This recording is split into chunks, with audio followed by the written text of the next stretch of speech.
नमस्कार. Flavours and क्युअर्समध्ये तुम्हा सर्वांचं स्वागत आहे. आपली आजची रेसिपी आहे प्रोटीन फायबर रिच न्यूट्रिशियस लाडू. तर यासाठी मी इथे 1 चमच तीळ आणि 1 चमच खसखस अगदी कोरडे भाजून घेतला आहे आणि त्याच कढईमध्ये मी आता इथे 3 ते 4 चमच साजूक तूप घातलं आहे आणि ह्या तुपामध्ये मी इथे हा 1/4 कप डिंक घेतला आहे. तो अगदी छोट्या छोट्या बॅचेसमध्ये फ्राय करून घेत आहे. तर डिंक फ्राय करताना आपल्याला तो अगदी छोट्या छोट्या बॅचेसमध्ये फ्राय करायचा आहे, जेणेकरून तो व्यवस्थित फुलला जाईल आणि त्याचा एक जरी कण कच्चा राहिला तरी तो आपल्या दाताखाली येऊन आपल्याला त्रास होऊ शकतो. तर अशा प्रकारे मी हा डिंक अगदी छोट्या छोट्या बॅचेसमध्ये फ्राय करून घेत आहे. तर आज आपण हे जे लाडू बनवतो आहोत ह्याच्यामध्ये आपण सगळे प्रोटीन रिच घटक वापरणार आहोत, फायबर रिच घटक वापरणार आहोत. शिवाय असं जर आपण ड्रायफ्रूट्स खायचं म्हटलं तर बऱ्याचदा आपल्याला त्याची चव आवडत नाही किंवा आपल्याला ते खावेसे वाटत नाही. तर अशा प्रकारे जर तुम्ही हे लाडू बनवून ठेवले तर हे सगळ्यांनाच आवडतील. त्याशिवाय हे जे लाडू आहेत ते अगदी लहान मुलांपासून मोठ्यांपर्यंत सगळ्यांसाठीच पथ्यकर आहेत. तसंच जे आपलं वेट गेन किंवा वेट लॉस करू इच्छितात त्यांच्यासाठी हे जे लाडू आहेत हा एक उत्तम पर्याय आहे. तर आता आपला हा डिंक जो आहे तो इथे जवळपास तळून झालेला आहे. तर आता याच तुपामध्ये मी इथे 1/2 कप अक्रोड म्हणजेच वॉलनट्स इथे खमंग फ्राय करून घेत आहे. तर वॉलनट्स हे अगदी हाय प्रोटीन आणि फायबर रिच असतात. त्याशिवाय ह्याच्यामध्ये खूप सारे अँटीऑक्सिडंट प्रॉपर्टीज आहेत. तसेच वॉलनट्स हे अगदी एक वेज सोर्स आहेत ओमेगा 3 फॅटी ॲसिड्सचं, जे आपल्या स्किन, ब्रेन आणि हार्टच्या हेल्दी राहण्यासाठी खूप गरजेचं आहे. तर त्याच तुपामध्ये अक्रोड तळून झाल्यावरती मी ते 1/2 कप इतक्या प्रमाणात आल्मंड्स म्हणजेच बदाम तळून घेतलेले आहेत. आता याच तुपामध्ये आपण 1/2 कप इतक्या प्रमाणात बदाम तळून घेणार आहोत. तर आपण सुरुवातीला जे डिंक तळण्यासाठी तूप वापरलेलं होतं त्याच तुपामध्ये सगळे ड्रायफ्रूट्स आपले जवळपास तळून होतील. तर आपले काजू पण इथे छान खमंग अगदी गोल्डन रंग येईपर्यंत तळून झालेले आहेत. आता याच तुपामध्ये आपण साधारणतः मी इथे 1/2 कप जे आपले चणे असतात, रोस्टेड चणे, जे सालीवाले लाल चणे असतात त्यांच्या साली काढून इथे त्यांना पण ह्याच तुपामध्ये मी इथे थोडंसं फ्राय करून घेतलेलं आहे. तर हे जे रोस्टेड चणे आपण या लाडूंमध्ये वापरलेले आहेत त्याचं कॅलरी कंटेंट हा खूप लो आहे.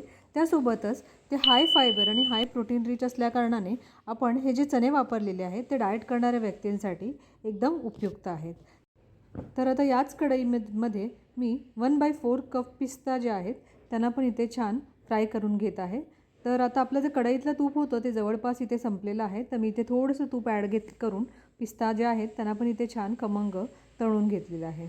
आता इथून पुढे आपण याच तुपामध्ये इथे मी 1/4 कप काळे मनुके वापरलेले आहेत. तर काळ्या मनुक्याच्या ऐवजी तुम्ही इथे पिवळे मनुके वापरले तरी चालतील. तर त्यांना पण मी इथे फ्राय करून घेत आहे. तर आता याच कढईमध्ये मी आपल्या लाडूचा जो मेन घटक आहे तो आहे मखाना. तर मी इथे साधारणतः 2 कप मखाना भरून घेतलेला आहे. तो या कढईमध्ये मी अगदी लो फ्लेमवरती थोडंसं तूप टाकून छान क्रिस्पी होईपर्यंत रोस्ट करून घेत आहे. तर मखाना रोस्ट करताना तो अगदी लो फ्लेमवरती रोस्ट करायचा आहे आणि तो आपल्याला चेक करायचा आहे मध्ये मध्ये की तो क्रिस्पी होतो आहे का. तर क्रिस्पी होईपर्यंत आपल्याला तो छान इथे फ्राय करून घ्यायचा आहे. तर हा जो मखाना आहे तो पण अगदी हाय फायबर आणि प्रोटीनयुक्त आहे. त्यामुळे तो देखील सगळ्या व्यक्तींसाठी तितकाच पथ्यकर आहे. आता याच कढईमध्ये मी साधारणतः इथे 2 चमच फ्लॅक्स सीड, ज्याला आपण मराठीत अळशी बोलतो, त्यांनाही इथे रोस्ट करून घेत आहे. तर अळशी ही आपली कढई ऑलरेडी तापलेली असल्याकारणाने ती पटकन रोस्ट होते, पटकन तडतडू लागते. तर अळशी जे आहे हे पण एक रिच सोर्स आहे ओमेगा 3 फॅटी ॲसिड्सचं. तर हे जे लाडू आपण इथे बनवलेले आहेत त्यामध्ये आपण जे काही जिन्नस वापरले आहेत ते सगळे अगदी हाय प्रोटीन आणि फायबर रिच युक्त आहेत, न्यूट्रिशियस आहेत.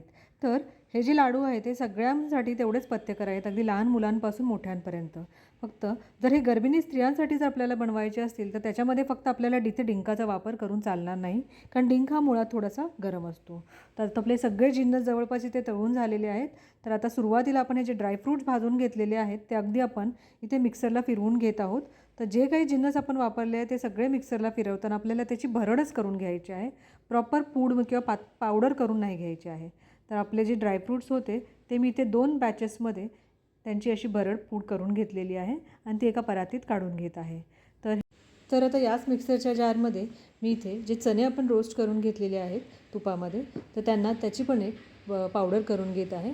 तर चणे मी इथे भरड न करता त्याची पूर्ण पावडर करून घेतलेली आहे, जेणेकरून आपल्या लाडवांमध्ये एक थोडंसं चण्यामुळे बाइंडिंग येईल. तर आपले चणे पण इथे पावडर करून झालेले आहेत. आता याच मिक्सर जारमध्ये मी सुरुवातीला जे तीळ खसखस रोस्ट करून घेतले होते ते, आणि त्याचसोबतच जे अळशी आपण शेवटी उरलेल्या तुपामध्ये रोस्ट करून घेतलेली होती, त्या सगळ्यांना मी एकत्र करून एक पल्स मोडवरती 1 ते 2 सेकंदासाठी फिरवून घेतलेलं आहे. तर ते पण आपण जे मिक्सचर होतं त्या परातीत इथे काढून घेत आहोत. आता याच मिक्सरच्या जारमध्ये आपण जे मखाना होता, 2 कप मखाना जो आपण इथे रोस्ट करून घेतला होता, त्याला पण एक बारीक करून घेत आहे. तर तो नॉर्मल आपल्याला त्याचं पण थोडंसं भरडच करून घ्यायचं, एकदम अगदी पावडर फॉर्ममध्ये नाही करायचं आहे. तर आपला मखाना पण आपण ह्या मिक्सचरमध्ये परातीच्या उरलेल्या मिक्सचरमध्ये काढून घेऊया. आणि आता या मिक्सरच्या जारमध्ये जो मनुका आपण तळून घेतलेला होता, त्याला पण अगदी थोडंसं भरडच असं मी इथे करून घेतलेलं आहे. तर मनुक्यामुळे पण आपल्या लाडवांना एक छान बाइंडिंग येईल, कारण त्याच्यामध्ये एक थोडासा नॅचरल चिकटपणा असतो.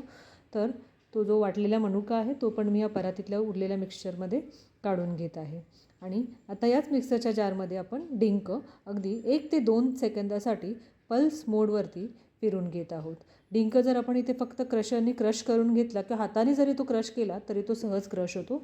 तर इथे मी तो मिक्सरला अगदी पल्स मोडवरती 1 ते 2 सेकंदासाठी फिरवून घेतलेला आहे.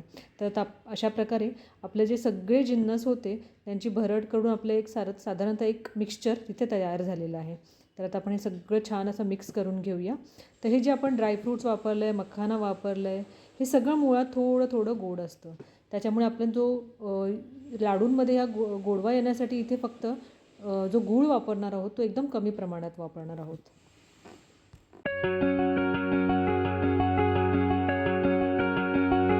आता लहान मुलांना स्पेशली आवडावं यासाठी मी इथे 1/4 कप क्रॅनबेरी जी असते, ड्राईड क्रॅनबेरी, ती इथे बारीक चॉप करून या लाडूच्या मिश्रणमध्ये वापरलेली आहे. तर जो लाडूला गोडवा येण्यासाठी इथे मी 1 कप सेंद्रिय जो गूळ असतो, जो पावडर गूळ असतो, तो एका कढईमध्ये मेल्ट करून घेत आहे. तर आता हा गूळ मेल्ट होण्यासाठी मी इथे थोडंसं तूप आणि अगदी 2 टेबलस्पून इतकं पाणी वापरलेलं आहे. तर इथे आपल्याला गूळ फक्त मेल्ट करून घ्यायचा आहे, त्याचा काही पाक करून नाही घ्यायचा आहे. फक्त गूळ हा आपला पूर्णपणे इथे मेल्ट झाला पाहिजे. तर मेल्ट होईपर्यंत आपल्याला गॅसची फ्लेम ऑन ठेवायची आहे.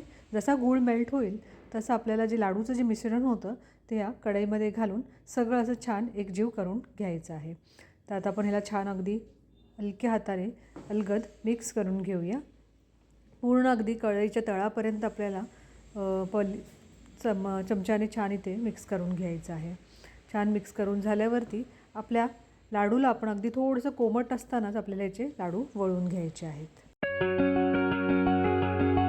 लाडू वळताना जर अगदी आपल्याला काही लाडू वळून झाल्यावरती असं वाटलं की हे मिश्रण आता थोडंसं थंड झालेलं आहे किंवा त्यामुळे आपल्याला त्याचे लाडू वळता येत नाही आहेत, तर पुन्हा या मिश्रणाला अगदी आपण 1 ते 2 मिनटासाठी कढईमध्ये जर परतून घेतलं तर पुन्हा आपल्याला ते मिश्रण थोडंसं मॉइस्ट होईल आणि आपल्याला त्याचे पुन्हा लाडू असे छान वळता येईल. तर हे जे आपण लाडू इथे बनवलेले आहेत ते अगदी 2 ते 3 आठवडे छान हवाबंद डब्यामध्ये टिकतात. तर तुम्ही हे लाडू नक्की बनवून बघा आणि तुमच्या घरी सगळ्यांना कसे वाटले हे मला नक्की कळवा. स्पेशली लहान मुलांसाठी आपण इथे जे क्रॅनबेरीज वापरलेले आहेत त्याच्यामुळे त्या लाडूंना एक छान मध्ये मध्ये असा रेड कलरचा रंग येतो. हे लाडू अगदी छान टेस्टी आणि हेल्दी होतात. तर अशा प्रकारे मी हे सगळे लाडू इथे वळून घेत आहे. तुम्हाला माझी रेसिपी आवडलेली असल्यास मला नक्की कळवा आणि माझ्या चॅनलला लाईक, शेअर आणि सबस्क्राईब करा. धन्यवाद.